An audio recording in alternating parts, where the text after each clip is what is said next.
nakuriye mu muryango w'abantu badasenga, nagwanye intambara novuga nti zibiri. Jewe kuva mu buto bwanje ntaho mu buzima bw'iwanje nigeze ntwenga gushika novuga nti ku munsi w'ejo. Yesu nashimwe. Jewe nakuriye mu muryango nabana n'umupapa wacu yari umuntu aboregwa, hakama adutera induru imisi yose ntitwigere dutwenga mu muryango. Nkamasenga Imana mvuga nti Imana nukuri je uzontabare mu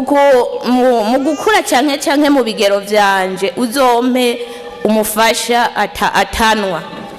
Hanyuma iyo sengesho ndayikora mvuga nti Imana uzompe jewe nzonezerwe basi niyo nava hano hantu. Jewe byukuri Satani nawe avuga ati aravuguruza izo sengesho, ariko ico nshima Imana byukuri muzazanje mukuru aratwitaho muri ayo marira, muri izo ngorane byukuri araturondera kuntu twokwiga turiga, kuko je tuvukana n'abana 8 batatu bemeye kuja kw'ishure twarahejeje kandi twararonse akazi twese. Yesu nashimwe. Hanyuma bimaze kugenda ukoye tuba muri izo nduru nyene, mugana abandi nyene abo bandi batize nabo nyene ubuzima barabufise kubera Imana twasenga, mugani twigera turonka amahoro. Jewe ari ikintu nshima Imana, narafashwe n'ingwara muri ivyo bihe nyene ngiye mwirise, ntoye mwirise nibuka hari muri 2013 cyafatwa n'igitero c'ingwara naco ciza kongerereza ayo marira narifise yo muvyeyi. Mfashwe n'ingwara banyoriase mu kibimbu, ubwo nyene nza numva igitero c'ingwara kije mu kwaha c'igihute. Ico gihute ngira ngo nta muntu je nari bwigere mbona gwa igihute nk'ico. Ndagenda afise ico gihute nyene, niho hariho umubibi yabaharuguru yiwacu acaraza abwira papa ati uwo mwana ni utamubandigwa ico gihute izo ngwara zitanguye kumuza akagiye ahantu ntizizopfa zikize. Jewe rero ico shima Imana mbese mu muryango w'iwacu, jewe vy'ukuri harageze igihe papa aregeranya abo bandi bana barabandwa, mugaje ndavuga nti Imana jewe kubandwa jewe singeza ko mpaye kukumenya. Yesu nashimwe. Mu vy'ukuri ico gihuti izo ngwara, ico gihuti wamenga cuguruye ingwara zose. Haragera igihe ngiye aho mwirise no guhema barara buguruye umuryango kubera vyanka ko mpema, amaestoma aramfata, ingwara nyinshi vy'ukuri je ziraza, ndavuga nti Imana jewe ko nakwizigiye nkavuga nti je sinzobandwa vy'ukuri jewe izi ngwara ndazemeye. Ndaba mw'ivyo bihe muri 2015 mbere ndibuka yuko naciye ntaha n'ibibazo niga muri normale ya kabiri, n'ivyo bibazo jewe ndabirata kubera izo ngwara. Ndataha muhira baramvuza, papa guma avuga ati we ko wase ko ndakubandirwa biragusha. Jewe vy'ukuri ndavuga nti papa jewe ku Mana jeje nari umukatolika, mugabo narasenga ukwibanje mugana numva ko kubandwa jewe ari bibi. Ndavuga nti jewe izi ngwara ndazemeye vy'ukuri, reka mbandanye imausi Imana izobona ko nkwiye gutabagwa nzotabagwa. Ndabandanye ubwo bihe kandi Imana yacingirira neza, subiyeho nkakorera terapaje naciye menya mwizo ngwara zose nagiye njamwe muri normale ya mbere ya kabiri ya gatatu ya kane, namaho abantu bavuga ati none we izo ngwara zimeze gute, ariko nta n'umusi numwe nigeze nyoberwa. Yesu nashimwe. Maze kuba mw'ivyo bihe mpejeje iyo normale ukuri ari mu kwa kane nzogira Maria je mu kwicenda hacaza igitero cibere ngaha aye riraturika iryobere umubiri wose ngaho kukugu ahaye umubiri wose uba paralize. Je sinaduza ukuboko, sinahindukira, sinagirane vy'ukuri izo ngwara ndazibamwo ngo manzino mu masengesho masengeri yo hose, mugaho ca gitero ntikiveyo. Yesu nashimwe. Ariko rero ico shima Imana vy'ukuri ndashima Imana guhera ku munsi w'ejo jewe sinari nkiduga aha mu mutwe ngiye n'akantu na gato naza numva ubwenge buriko buragenda kwizosi, sinumva ko ninyagaza n'umwana jewe keshi umufasha niwe yaba mufise ibikorwa niwe yabikora, kuko je sinari nzi gukora ibikorwa ku bw'izo ntambara z'ingwara. Rero ndashima Imana guhera ku munsi w'ejo jewe nagiye numva ibintu vyari biziritse no mu mutwe, ibintu vyari biziritse ku bitugu kwizosi, wamenga ni ikintu kingana uko nikoreye vy'ukuri. Ubuye numva ko nidegemvya mw'izina rya Yesu nukuri arakoze. Jewe n'ubusigisigi ndizera yuko buzohera. Yesu nashimwe. Jewe aha ntashitse kubera umufasha wanje akora no kuri Hope ni hakora kwa kangaye kwa Mungu mwanumvisi intahe y'umuntu yakize kanseri urya ni muramuka zanje nawe nyene yarafise ibitero nk'ivyo nyene rero umufashe wanje cavuga ati wewe ingo nawe ndakujane kuko ahantu nahabonye Imana sisinzira n'ubu munsengere sisinzira nza numva nka saa 8 imbwa ziriko zirakuga ku mwango badoda ibibi yabo bidodora mu vy'ukuri hari intambara nyinshi mugume mudusengera kuko Imana nikiza muzoba mukuru Imana igiye kubukiza ahubwo tugomba tugusengere nabo bazemo nozosubira kumva ko inzo twishira kuburinzi bukomeye cyane twese muhurukira hano mu mutima no mu mubiri utegezwa kuruhuka no gusinzira usinzira iragukije iragukiza nabo baroze baratsindwa mu izina Yesu kuba pararizi yose ibyari mu mutwe byari kugira n'ingabo byose bikaba byaheze Mana yamugiriye neza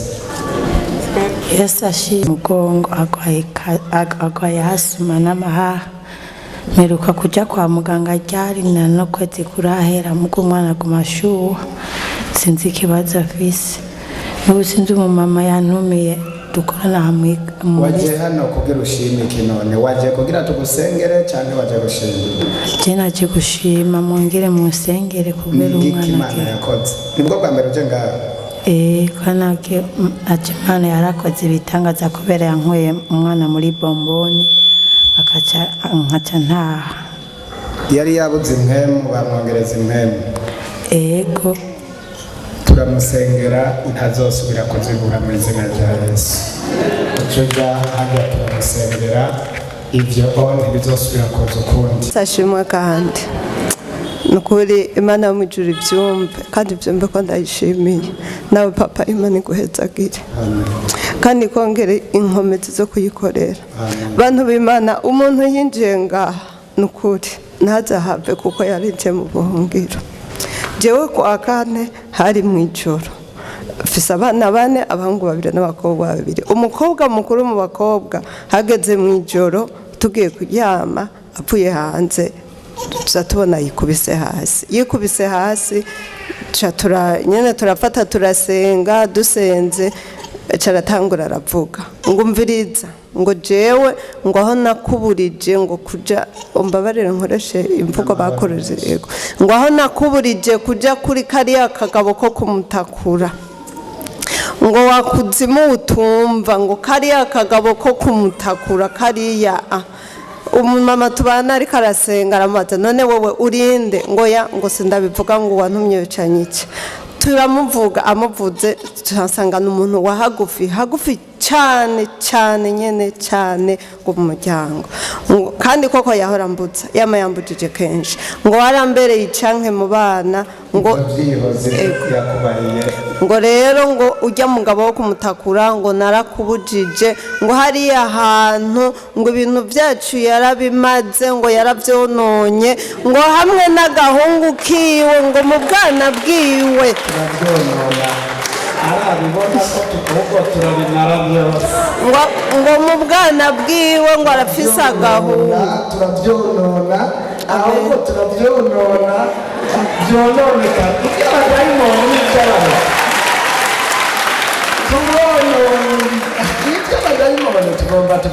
ngo mu bana biwe ngo arafise agahungu ngo ako gahungu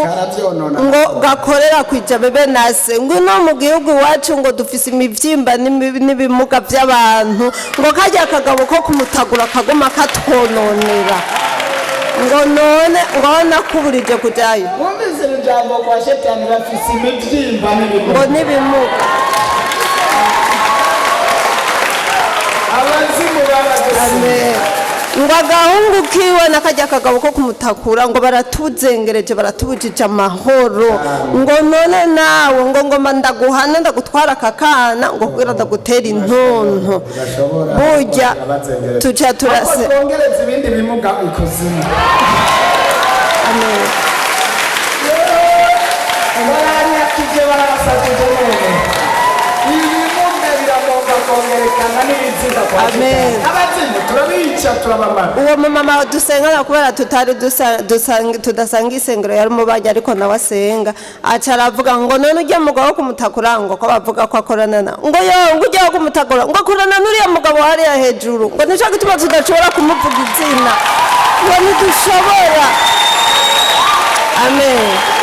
ngo ujya mugabo n'agahungu kiwe ngo agahungu gakorera mu ijabo ngo uko kuzimu kw'agahungu nase baratuzengereje baratubujije amahoro. Yitwa Apotre Joseph Nduwimana ndarungitse isengesho ry'umwana agaruke aho nyene tukivuga uko ndabona umwana arakangutse akangutse mbona ariko areraguza turamubaza uriko weraguza iki ngo jewe ahantu narindi ngo nari mbonye umwungere ngo niwe aja nkura hagati y'abantu ngo yarafukamye ahantu ku gicaniro ngo afise mikro ku munwa ngo yagize ukuboko gutya ngo abari bafashe ngo baca barakanguka ngo agize gutya ngo haca haza umuravyo baca barandekura niho nciye nkanguka ca ndagaruka. None nukuri ndashimye Imana yo mu ijuru yangaruriye umwana kandi n'abandi ndazi ntaco bazonkorera ku bana kandi sinzosubira inyuma ngo ndiko ndabakurikira ntikibaho narashitse nukuri ko Imana Nasewini na shetani na nyina na nyina bona nakuru na chomiki na muyomba na famiye no mukyara we basha n'ubutukuru ndabwo ibitsiga none ibitsiga n'imijyi imijyi nabone n'umuntu avuga ngo nkorana na shetani oya nabyo bovuga birabazengereza dukorana n'uriya mugabo wo hejuru ndafashije uziko yesi dayimoni zimushingira intahe ziramwubaha na zone ziravuga ati mu bantu baduteje ikibazo narasengeye n'abantu kwijabe nyagihe baravuga ati mu bantu baduteje ingorane ikuzimu n'uriya mugabo Joseph abo ondazi kuzimu shetani nta hantu tuzohurira arabizi nta serivisi nzomusaba